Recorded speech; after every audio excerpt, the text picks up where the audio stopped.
Hello, কেমন আছো তোমরা সবাই? আশা করছি সকলে খুব ভালো আছো।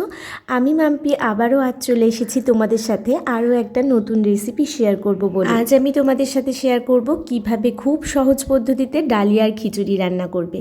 তো চলো, কি কি উপকরণ আমি এখানে নিয়েছি সেগুলো তোমাদের সাথে শেয়ার করি। ঘরে মোটামুটি শীতকালীন যে সমস্ত সবজিগুলো ছিল সেগুলোই আমি কেটে নিয়েছি বেগুন, মিষ্টি কুমড়ো, গাজর, আলু, বিনস, একটু পেঁয়াজ কুচি, আদা গ্রেট করা, টমেটো, আর সঙ্গে নিয়েছি একটু ছোলা, সয়াবিন আর কাঁচা লঙ্কা। তেলে ফোড়ন দেওয়ার জন্য নিয়েছি একটা তেজপাতা, একটা শুকনো লঙ্কা আর কিছুটা পাঁচফোড়ন।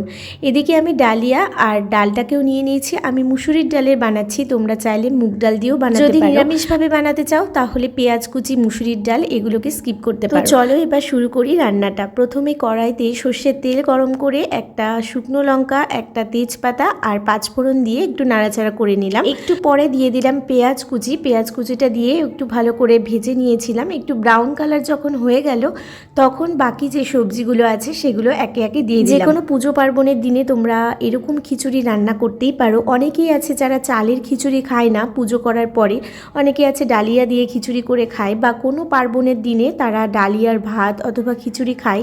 তো সেক্ষেত্রে তোমরা কিন্তু এই রকমভাবে রান্না করতেই পারো। সমস্ত সবজিগুলো একে একে দিয়ে দিলাম, যেগুলো আমি তোমাদের সাথে বললাম যে গুছিয়ে নিয়েছি আমি রান্নাটা করার জন্য, সেগুলো সব দিয়ে দিলাম। সঙ্গে কাঁচা লঙ্কাটাও দিয়ে দিয়েছি একটু লবণ আর একটু হলুদ। একটু এটাকে ভাজা করে নেব। শীতকালে এইরকম কালারফুল সবজিগুলো যখন বানানো হয় অথবা যখন কড়াইতে রান্না করা হয় তখন কত সুন্দর লাগে দেখতে, তখন দেখেই যেন মনটা ভালো হয়ে যায় আর খাওয়ার ইচ্ছেটাও অনেকটাই বেড়ে যায়। দেখো, তোমাদের সাথে কথা বলতে বলতে আমার সবজিটাও অনেকটা ভাজা হয়ে গেছে। এরপর আমি ভিজিয়ে রাখা ডালিয়া আর মুসুরির ডালটা দিয়ে দিলাম। এই সময় একটু লবণও আমি দিয়েছি। আর তারপরে যেটা আমি দিয়ে দিলাম সেটা হলো সানরাইজের জিরে পাউডার।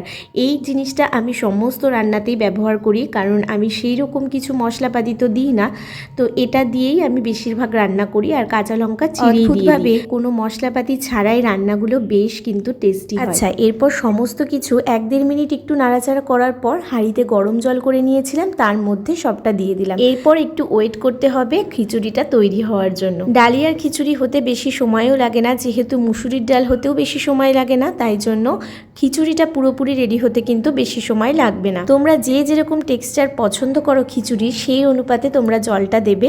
তোমরা যদি একটু পাতলা পছন্দ করো একটু জলটা বেশি দিও, আর যদি একটু টাইট পছন্দ করো তাহলে একটু কম দেবে। তারপর একদম শেষে নামানোর আগে দিয়ে দিয়েছিলাম গরম মশলা। আর হ্যাঁ, নুনটা চেক করতে ভুলে যেও না। ব্যাস রেডি আমার গরম গরম ডালিয়ার খিচুড়ি। সঙ্গে নিয়ে নিলাম একটু ঘি, পাঁপড় ভাজা আর ডিম ভাজা। কেমন লাগলো আজকের রেসিপিটা জানাতে কিন্তু ভুলো না।